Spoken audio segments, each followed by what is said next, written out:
बिस्मिल्लाहिर्रहमानिर्रहीम। अस्सलाम वालेकुम डियर स्टूडेंट्स। आपको digital logic design video lecture number 2 में खुशामदीद कहते हैं। डियर स्टूडेंट्स, आज हम अपने इस लेक्चर में लॉजिक गेट्स के बारे में बात करेंगे। इसके अलावा बुलियन एक्सप्रेशंस किस तरह से बनाई जाती हैं उनके बारे में हम बात करेंगे और डी मॉर्गन लॉ की हम बात करेंगे। डियर स्टूडेंट्स, सबसे पहले हम अपना लेक्चर स्टार्ट करने से पहले रिव्यू कर लेते हैं। हमने अपने लास्ट लेक्चर में लॉजिक गेट्स के बारे में बात की थी। उन लॉजिक गेट्स में हमने जिन गेट्स के बारे में बात की थी उनमें हमने नॉट, एंड, और, नॉर, नैंड, इन गेट्स के में हमने इनके सिंबल्स, इनके ट्रुथ टेबल्स किस तरह से बनाए जाते हैं, इनकी लॉजिक एक्सप्रेशंस कैसे बनती हैं और इनके वेव फॉर्म्स के बारे में हमने सीखा था। तो डियर स्टूडेंट्स, आज इस लेक्चर में हम मज़ीद लेक्चर्स के मज़ीद गेट्स के बारे में बात करेंगे। तो सबसे पहले जो गेट हमारे पास आता है उसे हम ज़ॉर गेट कहते हैं। इसको हम एक्सक्लूसिव और गेट भी कहते हैं क्योंकि बेसिकली इसका जो सिंबल है वो और गेट की तरह ही है। यानी बेसिकली ये और गेट ही है, लेकिन इसके साथ हमारे पास एक जो है ज़ॉर भी लगा दिया जाता है। तो ये हमारे पास एक इसका बेसिकली सिंबल है। इसे हम ज़ॉर कहते हैं शॉर्ट फॉर्म में, और के बजाय इसे हमें एक्स और कहा जाता है। और जैसे कि फिगर में दिखाया गया है, इसमें हमारे पास दो इनपुट्स होती हैं, ए और बी, और एक हमारे पास आउटपुट होती है। तो बेसिकली ये हमारे पास बेसिकली इन्वर्टर लॉजिक इन्वर्ट करने के लिए हम इसे इस्तेमाल करते हैं। यानी हमारे पास ए और बी की लॉजिक जो भी होगी वो आपके पास हमारे पास इसको अगर हम लिखें इक्वल 1 लिखा जाता है, और रेक्टेंगुलर शेप के अंदर हम इसे इस तरह से रिप्रेजेंट कर सकते हैं। हमारे पास जो आउटपुट है एक्सक्लूसिव और की वो हाई हो सकती है जब हमारे पास दोनों जो इनपुट्स हैं वो अगर ऑपोजिट लॉजिक लेवल्स के ऊपर हों। यानी अगर हम इसका ऑपरेशन हम देखना चाहें तो फॉर एन एक्सक्लूसिव और gate output X is high when input A is low and input B is high. यानी ए और बी में से दोनों ऑपोजिट होनी चाहिए। ए अगर ज़ीरो है और बी 1 हो तो हमें यहाँ पर हाई मिलेगा। और when input A is high and input B is low, या आपके पास बी हाई हो जाए और ए लो हो जाए, तब हमें जो आउटपुट है वो हाई मिलेगा। इसी तरह x is low when a and b are both high और बोथ लो। अगर हमारे पास a और b दोनों हाई हो जाते हैं या दोनों लो हो जाते हैं तो फिर हमें यहाँ पर लो मिलेगा। और गेट के में हम जैसे पढ़ चुके हैं कि और गेट के अंदर हमें जो लो है सिर्फ़ और सिर्फ दोनों इनपुट्स के ऊपर लो होने की सूरत में ही हमें यहाँ पर लो मिलता था। लेकिन एक्सक्लूसिव और गेट के अंदर हमारे पास दोनों ऑपोजिट होने की सूरत में हमें हाई मिलेगा और सिमिलर होने की सूरत में हमें लो मिलता है। जो हमारे पास अगर हम इसकी 4 पॉसिबल कम्बिनेशंस यहाँ पर देखें, उनकी बात करें तो अगर हमारे पास दोनों इनपुट्स में लो हो तो हमें आउटपुट पे लो मिलेगा। अगर हमारे पास एक इनपुट हाई है और दूसरी हमारे पास इनपुट लो है, ऐसी सूरत में हमें 1 मिलता है। और गेट में भी ऐसे ही था। इसी तरह अगर हमारे पास लो 0 और सेकंड हमारे पास हाई हो जाए देन भी हमारे पास 1 ही मिलता है। जो डिफरेंस है वो यहाँ पर है कि और गेट में दोनों 1 होने की सूरत में भी हमें हाई मिलता है, लेकिन एक्सक्लूसिव और गेट में हमारे पास दोनों सिंबल 1 होने की सूरत में हमें 0 ही मिलता है। इसका ट्रुथ टेबल अगर हम देख लें तो उसमें हमारे पास अगर दोनों बिट्स 0 हैं तो हम वहाँ पर 0 मिलेगा, और अगर एक हमारे पास 0 है और 1, ऐसी सूरत में हमें हाई मिल रहा है, और ऑपोजिट होने की सूरत में 1 और 0 की सूरत में हमें 1 मिल रहा है। सिमिलर हमारे पास सिचुएशन की सूरत में हमें 0 मिल रहा होता है। तो ये जो हमारे पास एक्सक्लूसिव और गेट है, ये नॉर्मल आर गेट से थोड़ा सा डिफरेंट काम करता है। इसी तरह जो हमारे पास है इस नॉर गेट, हमारे पास इसका जो हमारे पास स्टैंडर्ड सिंबल है उसे हम एक्स नॉर का कहते हैं। जैसे कि फिगर में हमारे पास यहाँ पर दिखाया गया है, ये बेसिकली और गेट ही है। इसके अंदर हमारे पास एक बार भी लगाई गई है। इसके अलावा यहाँ पर हमारे पास एक इन्वर्टर लगा हुआ है। तो इस सिंबल में हमारे पास बेसिकली दो चीज़ें आ जाती हैं। तो एक बबल है हमारे पास जो कि इसकी आउटपुट पे लगाया जाता है, तो ये जो हमारे पास एक्स नॉट का जो सिंबल है, ये इसके आउटपुट को बेसिकली ऑपोजिट करने के लिए इस्तेमाल किया जाता है। यानी अगर हम इस बबल को यहाँ से हटा दें तो ये हमारे पास बेसिकली जॉर गेट के तौर पे इस्तेमाल होगा। लेकिन अगर यहाँ पर इसके बबल लगा दिया जाए तो इसकी लॉजिक बिल्कुल ही इन्वर्ट हो जाएगी। तो हमारे पास जब दोनों जो लॉजिक लेवल्स हैं जब वो ऑपोजिट होंगे तो हमारे पास नॉर गेट हमें लो शो कर रहा होगा। और इसी तरह अगर हमारे पास दोनों स्टेट्स हमारे पास सेम होंगी तो ऐसी सूरत में हमें हाई मिल रहा होगा। तो इसकी डेफिनेशन के मुताबिक for an exclusive nor gate output x is low when input a is low and input b is high. Different होने की सूरत में a और b डिफरेंट होने की सूरत में हमें आउटपुट के ऊपर लो मिल रहा होगा। और when a is high and b is low, vice versa में अगर a आपके पास हाई है और b लो हो जाए, यानी दोनों डिफरेंट बिट्स हैं, देन उस सूरत में हमें यहाँ पर लो मिल रहा होगा। x is high when a and b are both high और बोथ लो।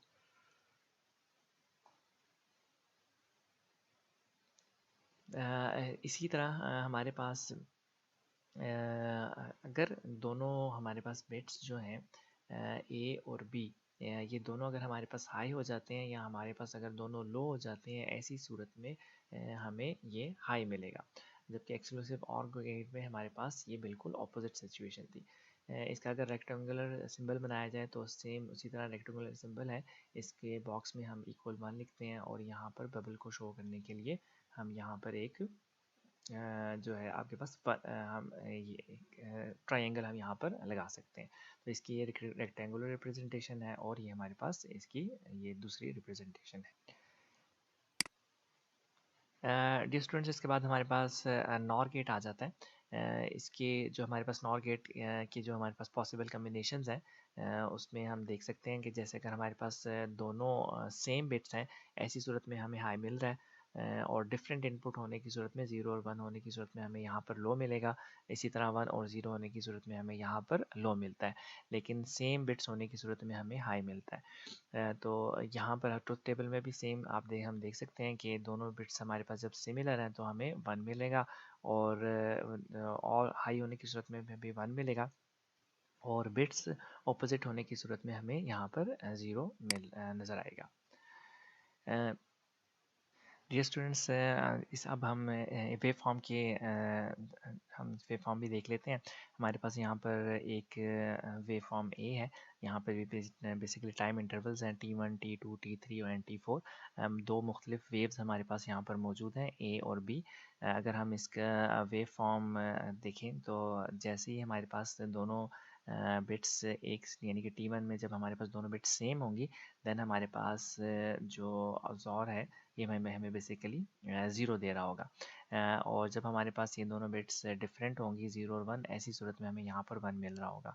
यहाँ पर सिमिलर 0 होने की सूरत में हमें 0 मिलेगा और बिट डिफरेंट होने की सूरत में हमें यहाँ पर 1 मिल रहा होगा। डियर स्टूडेंट्स, अब हम यहाँ पर एंड गेट्स के एक एरे की बात कर लेते हैं।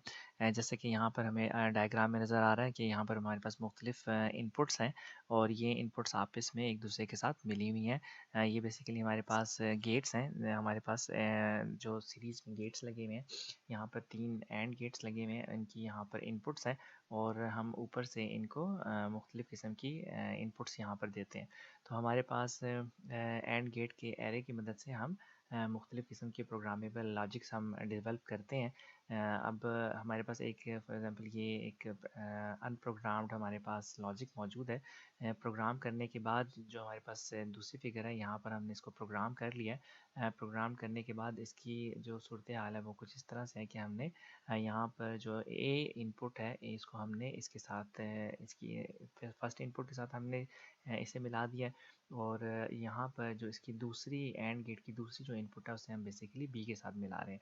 अगर हम इसका बुलियन एक्सप्रेशन लिखें तो हमारे पास बन जाएगा x1, यानी कि हमारे पास पहली इनपुट किसके बराबर is equal to A and B, A dot B या ए बी हम लिख सकते हैं।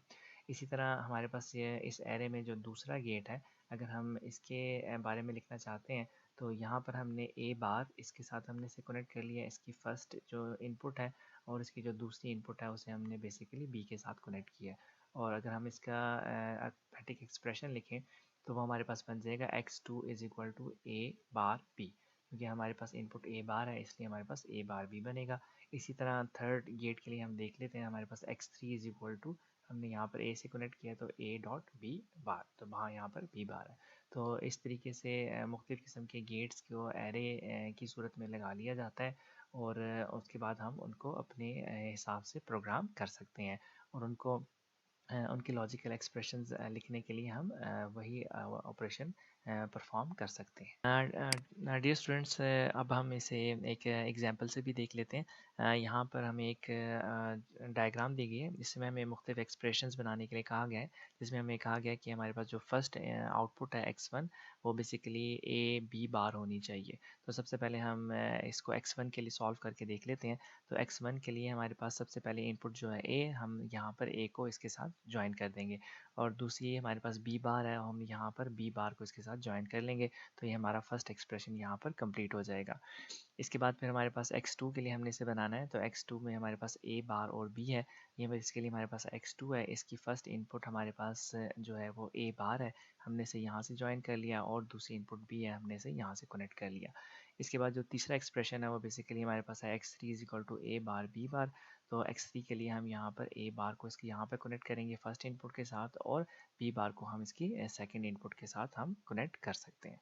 तो इस तरीके से हम अपने इसको प्रोग्राम को कंप्लीट कर सकते हैं। डियर स्टूडेंट्स, हम अपने गेट्स को हम मुख्तलिफ प्रोग्रामिंग के लिए, प्रोग्रामिंग लॉजिक डिज़ाइंस के लिए हम इसको इस्तेमाल कर सकते हैं। इसमें हमारे पास एक फ्यूज़ टेक्नोलॉजी आती है, जिसकी मदद से हम मुख्तलिफ सर्किट्स को प्रोग्राम कर सकते हैं। इसमें हमारे पास मुख्तलिफ सर्किट्स होते हैं, और उनको एक फ्यूज़ के साथ ज्वाइन कर दिया जाता है।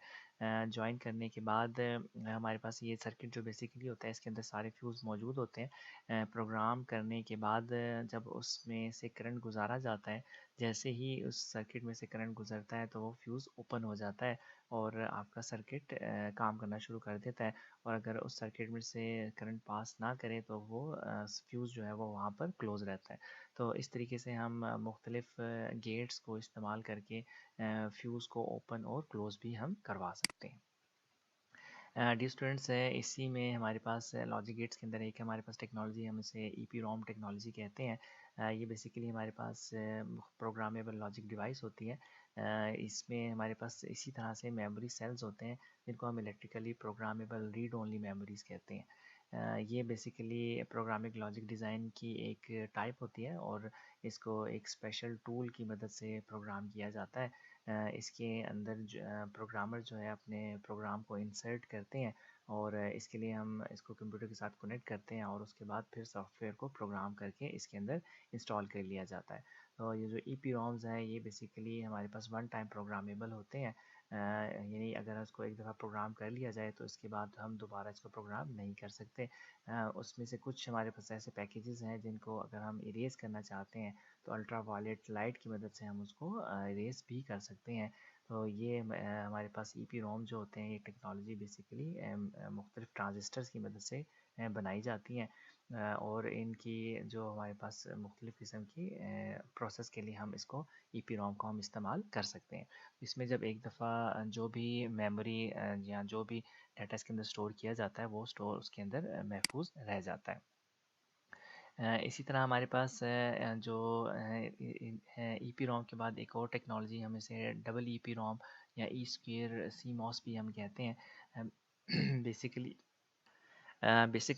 यहाँ पर डबल EPROM में ये electrically erasable programmable read only memory होती है।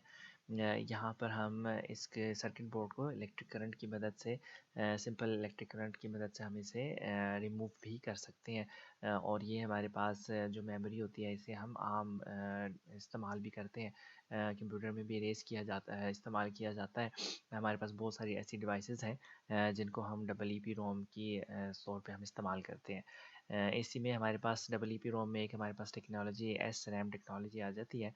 ये हमारे पास स्टैटिक रैंडम एक्सेस मेमोरी है।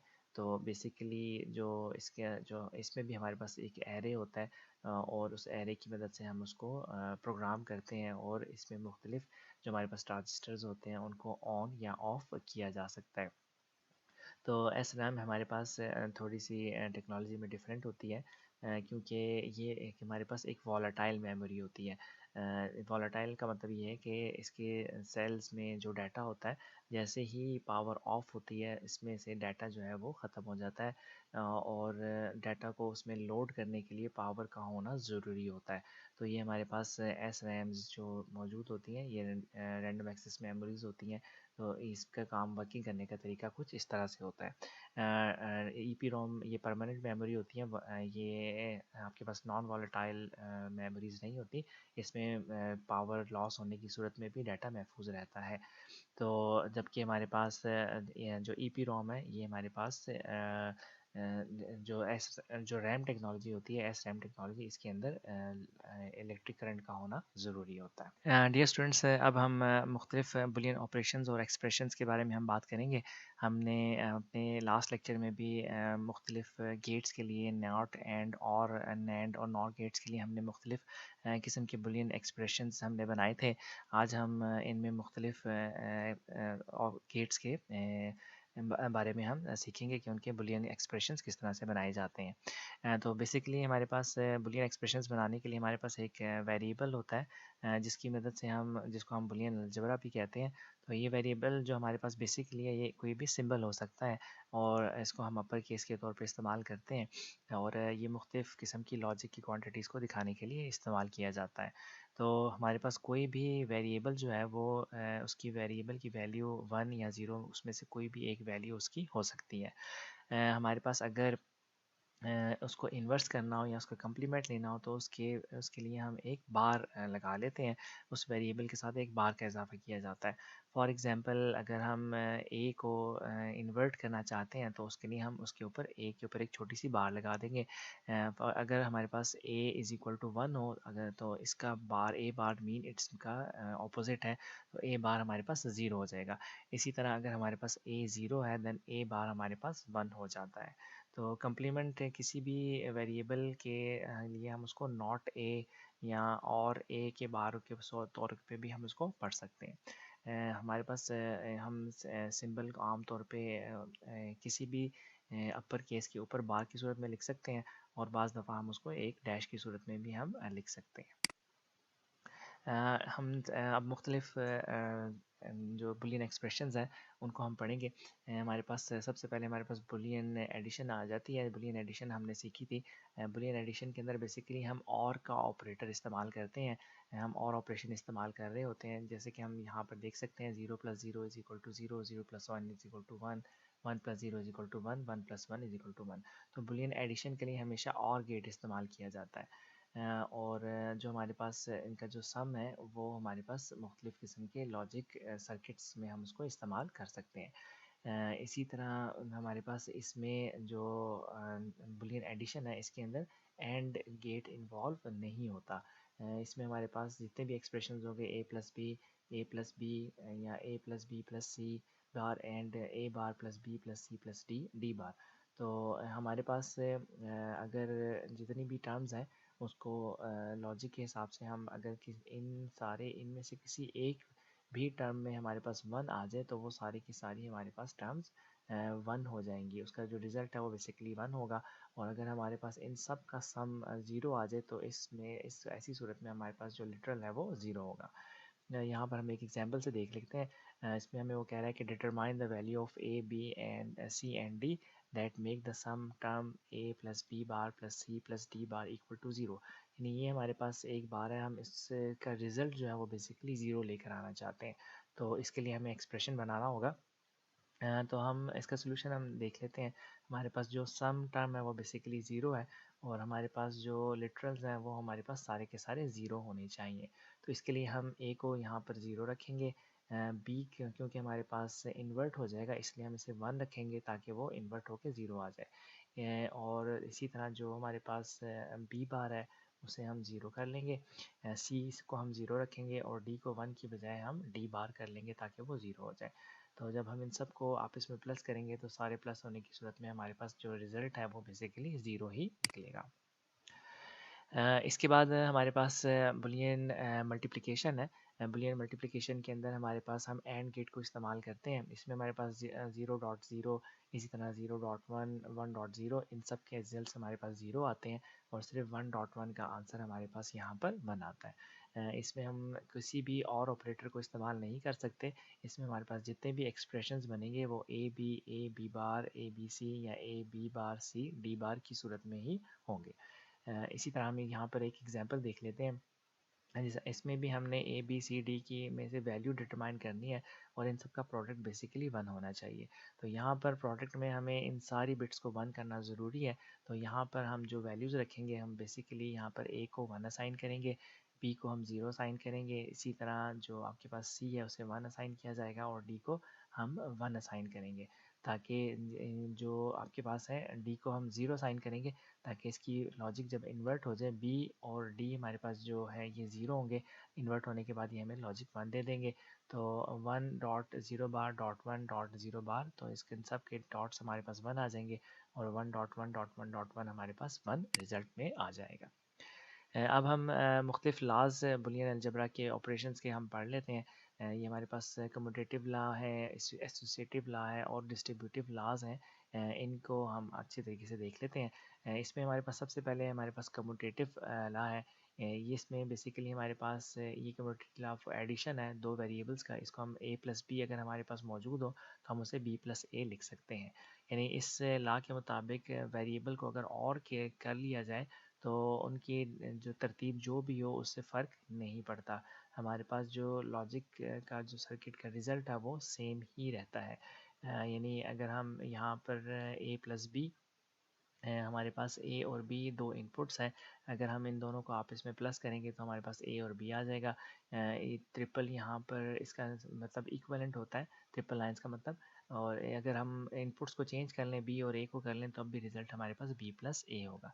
ये हमारे पास कम्यूटेटिव ला है। इसी तरह हमारे पास कम्यूटेटिव लॉ ऑफ मल्टीप्लिकेशन के अंदर हमारे पास दो वेरिएबल्स आपस में मल्टीप्लाई हो रहे हैं, A B is equal to B A. इसमें भी अगर दो हम ऑपरेटर्स को एंड करते हैं तो उनकी तरतीब से कोई फ़र्क नहीं पड़ता। जैसे कि हम फिगर में देख सकते हैं, यहाँ पर हमारे पास इनपुट ए और बी है, इन दोनों का रिजल्ट ए डॉट बी है। इसी तरह इनपुट्स को चेंज कर देने से भी रिजल्ट में कोई फ़र्क नहीं पड़ता। तो ये हमारे पास कम्यूटेटिव लॉ ऑफ मल्टीप्लिकेशन है।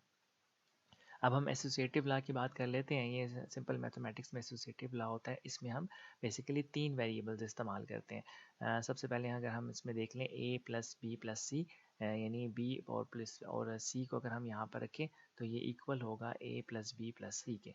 तो ये हमारे पास वेरिएबल यही कह रहा है कि अगर हम किसी भी और करते हैं दो वेरिएबल्स को तो हमारे पास रिज़ल्ट हमेशा सेम ही रहेगा।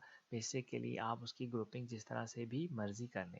अगर हम इसको डायग्राम में से देख लें, यहाँ पर हमारे पास ए एक और गेट है जिसमें हमारे पास एक इनपुट ए है, लेकिन इसकी जो दूसरी इनपुट है वो बेसिकली बी प्लस सी से आ रही है। तो बी प्लस सी को जब हम यहाँ पर और गेट करेंगे तो ये हमारे पास ए प्लस बी प्लस सी हमारे पास ब्रैकेट में आ जाए, यानी कि बी प्लस सी ब्रैकेट में और यहाँ से हमारे पास ए। और अगर हम इसको रिवर्स कर लें, आपके पास ए और बी हम इनको आपस में ज्वाइन कर लेते हैं और सी को हम सेपरेट दे देते हैं, तो इस सूरत में भी ए प्लस बी हमें पहले मिलेगा और जब इसके साथ सी को हम ऐड करेंगे तो ए प्लस बी प्लस सी। तो इसी तरह हमारे पास एसोसिएटिव लॉ ऑफ मल्टीप्लिकेशन में भी सेम ऐसे ही है। हमारे पास तीन ऑपरेटर्स हैं, ए बी और सी। इसी तरह राइट साइड पे ए बी और सी। तो इनपुट्स चेंज कर लेने से हमारे पास कोई डिफरेंस नहीं आता, जो हमारे पास रिजल्ट होगा वो बेसिकली सेम ही होगा। जैसे कि डायग्राम में हम देख सकते हैं, यहाँ पर एंड गेट में ए को इनपुट दिया गया है और यहाँ पर दूसरे गेट में बी और सी मौजूद है और ये इक्वलेंट है ए और बी और सी के। तो हमारे पास रिजल्ट्स जो है वो दोनों तरफ बिल्कुल सेम ही होंगे। इसके बाद हमारे पास जो तीसरा ला है वो बेसिकली डिस्ट्रीब्यूटिव ला है। डिस्ट्रीब्यूटिव ला में हम इसमें तीन ऑपरेटर्स हमारे पास इस्तेमाल होते हैं। इसमें आपके पास ए बी प्लस सी अगर हमारे पास हो तो ए को बी से हम मल्टीप्लाई करेंगे, यहाँ पर ए बी आ जाएगा, प्लस फिर ए को सी के साथ मल्टीप्लाई किया जाता है, देन ए सी आ जाएगा। तो ये हमारे पास कहता है कि अगर हम और करते हैं दो या दो से ज़्यादा वेरिएबल्स को किसी एंड ऑपरेटर के साथ, तो हमारे पास जो रिज़ल्ट है वो इक्वलेंट होगा एंड ऑपरेटर्स के सिंगल हर तो उस वेरिएबल के साथ जिसके साथ और लगा हुआ है, यानी ये हमारे पास एंड हो रहा है, ये जो एंड ऑपरेटर है ये और ऑपरेटर के साथ शामिल में इसमें शामिल हो जाएगा। हम बेसिकली यहाँ पर बेसिकली कॉमन भी इसको हम मेथड भी कह सकते हैं, यानी अगर ए बी प्लस ए सी हो तो हम यहाँ पर अगर इसको कॉमन निकालें तो यहाँ पर ए हमारे पास कॉमन आ जाएगा और बीच में ब्रैकेट में हमारे पास बी प्लस सी आ जाता है। तो अगर हम इसे डायग्राम से समझने की कोशिश करें तो यहाँ पर हमारे पास बेसिकली बी और सी प्लस का ऑपरेटर है, तो यहाँ पर हम और गेट का इस्तेमाल करेंगे, बी और सी, हमें यहाँ पर बी प्लस सी एंड और गेट नज़र आ रहा है। और जब हमने इसके साथ मल्टीप्लाई करना है तो उसके लिए हमें एंड गेट इस्तेमाल करना होगा। हम यहाँ पर ए लिख रहे हैं तो हमारे पास एक्स आउटपुट क्या बनेगी, X is equal to A B plus C. इसी तरह राइट साइड पर अगर हम देख लें, हमें यहाँ पर ए और बी आपस में मल्टीप्लाई हो रहे हैं, ए बी आपस में मल्टीप्लाई हो रहे हैं तो हमें एंड गेट की ज़रूरत है। इसी तरह ए और सी आपस में मल्टीप्लाई हो रहे हैं, हमें यहाँ पर एंड की ज़रूरत है। और इन दोनों की इनपुट्स आपस में प्लस हो रही हैं, तो इन दोनों को प्लस करने के लिए हमने यहाँ पर और का ऑपरेटर इस्तेमाल किया हुआ है। तो ये हमारे पास इस एक्सप्रेशन से इसको कन्वर्ट करने का भी इसमें मेथड हमें समझ आ गया। अब हमारे पास कुछ रूल्स हैं, रूल्स को हम देख लेते हैं। ये हमारे पास बेसिकली 12 रूल हैं सिंपल से। हम अब इन 12 रूल को बारी बारी डिटेल के साथ हम देख लेते हैं। डी स्टूडेंट्स, हमारे पास सबसे पहले रूल नंबर 1 है कि अगर आपके पास एक कोई भी वेरिएबल ए है और हम उसको और कर रहे हैं ज़ीरो के साथ, तो हमारे पास जो आंसर है वो बेसिकली ए ही होगा। तो किसी भी वेरिएबल को ज़ीरो के साथ करने से वो हमारे पास वेरिएबल हमें वापस ही मिल जाता है। आपके पास अगर कोई वेरिएबल ए में अगर 1 आ रहा है तो आउटपुट भी आपके पास 1 होगी। इसी तरह अगर आपके पास जो ज़ीरो आ रहा होगा तो फिर आउटपुट भी आपके पास ज़ीरो ही होगी। अगर हम इसको डायग्राम के ज़रिए से देखें तो बेसिकली हमारे पास अगर ए 1 है और उसको हम ज़ीरो के साथ करें तो रिज़ल्ट हमें 1 मिलेगा।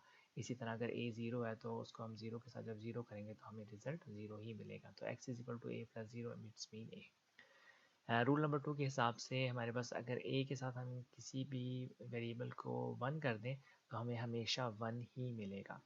अगर हमारे पास अगर ए की वैल्यू 1 है तो 1 प्लस 1 हमारे पास रिजल्ट 1 होगा। और अगर हमारे पास ए की वैल्यू 0 भी हो जाती है, इस सूरत में भी हमें रिजल्ट 1 ही मिलेगा। यानी ए अगर हमारे पास 1 है और 1 और 1 होने की सूरत में और ऑपरेटर है तो और 1 और 1 की सूरत में हमें 1 ही रिटर्न करता है। लेकिन ए 0 होने की सूरत में और 1 होने की सूरत में और ऑपरेटर किसी एक भी ऑपरेटर हाई होने की सूरत में हमें 1 ही रिटर्न करेगा। रूल नंबर 3 में डॉट आ जाता है हमारे पास ए डॉट ज़ीरो। अगर हम किसी भी एक वेरिएबल को ज़ीरो के साथ मल्टीप्लाई ऐड कर रहे होंगे या मल्टीप्लाई करेंगे तो हमें इसका रिज़ल्ट ज़ीरो ही मिलेगा। अगर हम ए की वैल्यू 1 रख लेते हैं और 0 है तो हमें रिज़ल्ट 0 मिलेगा। और अगर ए की वैल्यू 0 है उसको हम 0 के साथ करेंगे तो हमें वहाँ पर 0 ही मिल रहा होगा। तो किसी भी वेरिएबल को डॉट करना 0 के साथ हमें 0 दे रहा होगा। और किसी भी वेरिएबल को आपके जो है उसके साथ 1 को मल्टीप्लाई करने के साथ हमारे पास वही वेरिएबल हमें वापस मिल जाएगा।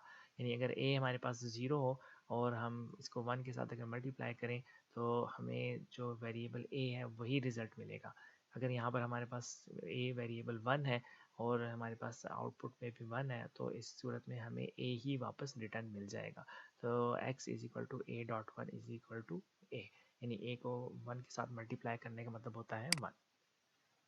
रूल नंबर 5 में अगर हमारे पास दो वेरिएबल्स आपस में प्लस हो रहे हो तो हमें वही वेरिएबल वापस मिल जाता है। यानी दो वेरिएबल्स को हम अगर और कर रहे हो तो इट्स वही वेरिएबल ही बन जाता है।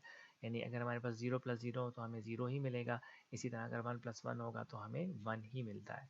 दोनों 0 हों तो हम 0 हासिल करेंगे और अगर दोनों 1 होंगे तो हम वहाँ पर 1 हासिल करेंगे। रूल नंबर 6 के हिसाब से अगर हमारे पास एक वेरिएबल ए है और दूसरा वेरिएबल ए बार है तो हमें वहाँ पर 1 मिलेगा। यानी अगर हम इस एग्जांपल के साथ देख लें, अगर हमारे पास ए 0 है और ए बार में 1 है तो हमारे पास ए बार आपके पास जो हमें वो जो रिज़ल्ट है वो बेसिकली 1 असाइन हो रहा होगा। और इसी तरह अगर हमारे पास ए 1 हो और ए बार 0 हो तो फिर हमारे पास भी एक्स के अंदर वैल्यू 1 ही आ रही होती है। हाँ, रूल नंबर 7 इसमें हमारे पास अगर हम ऐड कर लें, दो वेरिएबल्स को हम आपस में ऐड करें तो हमारे पास वो हमेशा उसी वेरिएबल के इक्वल ही आता है। अगर फॉर एग्जांपल ए हमारे पास 0 है तो 0.0 हमारे पास 0 ही होगा, और अगर ए हमारे पास 1 है तो 1.1 हमारे पास 1 ही आ जाएगा। यानी ए और ए अगर 0 है तो हमारे पास 0, और अगर ए और ए 1 है देन हमारे पास 1। रूल नंबर 8 के हिसाब से अगर आपके पास हमारे पास एक ए है और दूसरा ए बार है तो वो हमारे पास 0 के इक्वल होगा। यानी दो वेरिएबल्स, एक इन्वर्ट को और दूसरे सेम वेरिएबल को अगर हम आपस में ऐड करते हैं उसके कंप्लीमेंट के साथ, तो वो इक्वल टू 0 ही होगा। यानी अगर हम इसको डायग्राम से देख लें, अगर आपके पास ए 1 है और ए बार 0 है तो एंड होने की सूरत, कोई एक भी ऑपरेटर 0 होने की सूरत में हमें 0 ही मिलता है। इसी तरह अगर हमारे पास ए 0 हो जाए और ए बार हमें अगर 1 दे मिल, ए बार का मतलब 1 है, तो हमें यहाँ पर 0 ही मिलेगा। तो ये रूल नंबर 8 था। रूल नंबर 9 में ए डबल बार, यानी ए का हमारे पास ए ही मिलता है। डबल कम्प्लीमेंट का मतलब ये है आपने वेरिएबल को इक्वल करना है। अगर हमारे पास एक वेरिएबल है, हम उसका पहले उसको इम्प्लीमेंट करके इन्वर्ट करेंगे और उसके बाद हम उसे दोबारा इन्वर्ट करेंगे, तो हमारे पास ये दो कम्प्लीमेंट्स आ जाएंगे, तो हमें जो असल ऑपरेटर है वो वहीं पर ही मिल जाएगा। अगर हम इसकी ग्राफिकल रिप्रेजेंटेशन देखें तो ए अगर हमारे पास 0 है, इसको हम जब इन्वर्ट करेंगे ए बार से तो हमें 1 मिल जाएगा, और इसको जब हम दोबारा से इन्वर्ट करेंगे तो हमें दोबारा से जो है वो ए ही मिल जाएगा। तो इसको हम ए डबल बार भी लिख सकते हैं। तो ए डबल बार हमारे पास ए के इक्वल होता है। रूल नंबर 10 हमारे पास ये इसमें डिस्ट्रीब्यूटिव लॉ अप्लाई करेंगे जो हमारे पास रूल नंबर 2 है, और हमारे पास जो रूल नंबर 4 है, इसमें हमारे पास अगर वेरिएबल है A plus A B is equal to, अगर हमारे पास ए प्लस ए बी हो तो हम इसे लिख सकते हैं ए, और ब्रैकेट ए हमने यहाँ पर कॉमन ले लिया। डिस्ट्रीब्यूटिव लॉ के हिसाब से हमारे पास ए कॉमन आ गया, और ब्रैकेट में ए की जगह पे 1 आ जाएगा, 1 प्लस बी आ जाएगा। और हम रूल नंबर 2 में देख चुके हैं कि b प्लस 1, जब भी हमारे पास b प्लस 1 होगा तो वो इक्वल टू 1 होता है, तो हम इसे a डॉट 1 कर लेते हैं। और रूल नंबर 4 के हिसाब से जब a डॉट 1 हो तो वो बेसिकली हमारे पास a के ही इक्वलेंट होता है। तो a plus A B is equal to a। और अगर हम इसको ट्रुथ टेबल से देखना चाहते हैं तो इसका ट्रुथ टेबल हम देख लेते हैं। अगर a और b तो हमारे पास दो इनपुट्स हैं, 0 0 0 1 1 0 एंड 1 1। अगर हम a b को आपस में रखें तो ए और बी जब हम आपस में मल्टीप्लाई करेंगे तो 0 0 0 आ जाएगा, 0 1 0 1 0 0 और 1 इंटू 1 1। अब हम इसके साथ ए को, और हमने यहाँ पर ए और बी को आपस में करना है, तो अगर हम यहाँ पर देख लें तो हमारे पास ए जो जब ज़ीरो है तो ये हमारे पास यहाँ पर ज़ीरो आएगा। जब हमारे पास यहाँ पर ये ज़ीरो है तो भी हमारे पास यहाँ पर ज़ीरो आएगा। जब ए यहाँ पर 1 होगा तो यहाँ पे भी 1 मिलेगा, और जब हमारे पास यहाँ पर 1 आएगा तो यहाँ पर भी हमारे पास 1 ही होगा। इसी तरह अगर हम इसकी डायग्राम कनेक्शन देख लें तो यहाँ पर बेसिकली हमारे पास और ऑपरेटर है, और लेकिन ए जो है हमारे पास वो बेसिकली इसकी इनपुट और में भी जा रही है, और इसकी आउटपुट इसकी जो इनपुट है वो एंड में भी जा रही है। इसी तरह बी जो है वो बेसिकली एंड के लिए हमने इस्तेमाल किया हुआ है, और ये हमारे पास जो है वो इस तरीके से इसकी डायग्राम हम देख सकते हैं। डियर स्टूडेंट्स, रूल नंबर 11 के हिसाब से a plus A bar B is equal to A plus B, यानी इसको हम प्रूव करते हैं। a plus A bar B हमारे पास इक्वल होता है a plus A plus A B plus A bar B. यानी रूल नंबर 2 में हमारे पास हमने पढ़ा था कि a हमारे पास किसके बराबर होता है, a प्लस ए बी के बराबर। तो हमने यहाँ पर a जो है उसको हमने लिख लिया a प्लस ए बी, यानी इसकी जगह पर, इस a की जगह पर हमने a प्लस ए बी लिखा है, और इसके बाद जो हमारे पास प्लस ए बार बी था इसे हमने वैसे ही लिख लिया। डियर स्टूडेंट्स, हमारे पास अब रूल नंबर 7 के हिसाब से ए जो होता है वो जो अगर हमारे पास डबल ए लिखा हो, यानी अगर हमारे पास सिंगल ए है तो हम उसको डबल ए की सूरत में लिख सकते हैं। तो हमने यहाँ पर सिंगल ए को डबल ए की सूरत में लिख लिया, double A plus A B plus A bar B. बाकी हमारे पास सेम है, हमने सिर्फ यहाँ पर ए को डबल ए से चेंज कर लिया। अब रूल नंबर 8 के हिसाब से अगर हम ए और ए बार अगर हमारे पास मौजूद हो तो वो बेसिकली ज़ीरो होते हैं। तो अब हम इसमें से देख लेते हैं A plus A B plus A bar plus A bar B. तो यहाँ पर हमारे पास ए बार और प्लस ए बार भी हमारे पास यहाँ पर आ गया। अब हम यहाँ इसको फैक्टराइज करते हैं। ए हम इसको देख लेते हैं, ए प्लस ए बार और a प्लस बी, यहाँ पर हमारे पास ये आ जाएगा। रूल नंबर 6 के हिसाब से a प्लस ए बार हमारे पास 1 के इक्वल होता है, तो हमने a प्लस ए बार को यहाँ पर 1 कर लिया और बाद में हमारे पास a प्लस बी यहाँ पर मौजूद है। और अगर हम इसको 1 को ड्रॉप कर दें रूल नंबर 4 के हिसाब से, तो हमारे पास ये बन जाता है a प्लस बी। इसी तरीके से हम इसको ट्रुथ टेबल से भी हम इसको देख सकते हैं, तो हमारे पास जो वैल्यूज़ है वो बिल्कुल सेम ही हमें नज़र आएंगी। डियर स्टूडेंट्स, रूल नंबर 12 में हमारे पास a प्लस बी अगर हमारे पास हो और ये एंड हो रहा हो a प्लस सी के साथ, तो हमारे पास का जो रिज़ल्ट है वो a प्लस बी सी होगा। अब हम इस रूल को प्रूव करते हैं। a प्लस बी और a प्लस सी, हम यहाँ पर डिस्ट्रीब्यूटिव लॉ अप्लाई करेंगे, यानी a को a से मल्टीप्लाई करेंगे तो a प्लस a जब c के साथ मल्टीप्लाई होगा plus A C, then b और a आपस में मल्टीप्लाई करेंगे, देन a b और b और c, then plus B C. तो डिस्ट्रीब्यूटिव ला यानी हमने इसको आपस में मल्टीप्लाई कर दिया। अब रूल नंबर 7 के हिसाब से अगर हमारे पास डबल a हो तो हम उसको a के तौर पे लिख सकते हैं। तो यहाँ पर हमारे पास a plus A C plus A B plus B C, बाकी सारी इक्वेशन सेम है, यहाँ पर जस्ट हमने इसको a को चेंज कर लिया। अब हम यहाँ पर डिस्ट्रीब्यूटिव लॉ से कॉमन ले लेते हैं, यहाँ पर हम a ले लेते हैं, तो अगर ब्रैकेट लगाएंगे तो यहाँ पर हमारे पास a कॉमन निकल गया, यहाँ पर 1 प्लस यहाँ पर c आ जाएगा। तो a 1 प्लस सी, बाकी इक्वेशन हमारे पास सेम वैसे ही है। रूल नंबर 2 के हिसाब से अगर हम 1 प्लस सी कोई भी हमारे पास वेरिएबल हो, उसके अंदर अगर हम 1 को ऐड करें तो हमें वहाँ पर 1 ही मिलेगा। तो a डॉट 1 प्लस सी का आंसर हमारे पास 1 आ गया, बाकी इक्वेशन हमारे पास सेम वैसे ही आ गई, A B plus B C. अब दोबारा से हम यहाँ पर डिस्ट्रीब्यूटिव लॉ लगाएंगे, तो यहाँ पर हम इसको जब कॉमन लेंगे तो a हमारे पास यहाँ पर कॉमन आ जाएगा। ये यहाँ पर बेसिकली 1 है, a हमने कॉमन ले लिया तो 1 यहाँ पर, और a कॉमन होने की सूरत में b यहाँ पर आ जाएगा, तो ब्रैकेट में हमारे पास यहाँ पर प्लस बी सी आ जाएगा। और दोबारा हम यहाँ पर रूल नंबर 2 ही अप्लाई करेंगे, जिसमें हमारे पास 1 plus B is equal to 1 होता है। 1 प्लस बी का आंसर हमारे पास 1 आ जाएगा, और a डॉट 1 हमारे पास बेसिकली रूल नंबर 4 के हिसाब से 1 होता है, सॉरी a होता है, तो यहाँ पर a प्लस बी सी आ जाएगा। इसी तरह अगर हम इसके ट्रुथ टेबल को बना कर देखें तो ए बी सी हमारे पास मुख्तलिफ 3 वेरिएबल्स हैं, तो हमारे पास 8 इनपुट्स बनेगी। पॉसिबल कम्बिनेशन हमारे पास 0 0 0 0 0 1 0 1 0 0 1 1 1 0 0 1 0 1 और 1 1 1 1 1 आ जाएंगे। सबसे पहले हम ए और बी को आपस में ऐड करेंगे। ए और बी क्या आपस में प्लस होने के लिए ज़रूरी है कि कोई एक बिट भी हमारे पास यहाँ पर जो है वो ए और बी में कोई एक बिट भी जब तक हमारे पास 1 होगी तो हम वहाँ पर 1 लिख लेंगे। ए और बी में हम देख सकते हैं कि पहली दोनों बिट्स 0 है, यहाँ पर 1 होने की सूरत में हमें 1 मिलेगा, 1 1, बाकी सारी बिट्स हमारे पास 1 है, तो यहाँ पर ए प्लस बी में पहली दोनों बिट्स छोड़ के बाकी सारी बिट्स हमें यहाँ पर 1 मिल जाएंगी। इसी तरह हम ए और सी में देख लेते हैं। ए और सी में हमारे पास पहली मतलब हर एक बिट को छोड़ के एक बिट, उसके बाद फिर 1, फिर हमारे पास एक बिट छूट जाएगी, फिर 1, उसके बाद फिर हमारी सारी बिट्स 1 हो जाती हैं।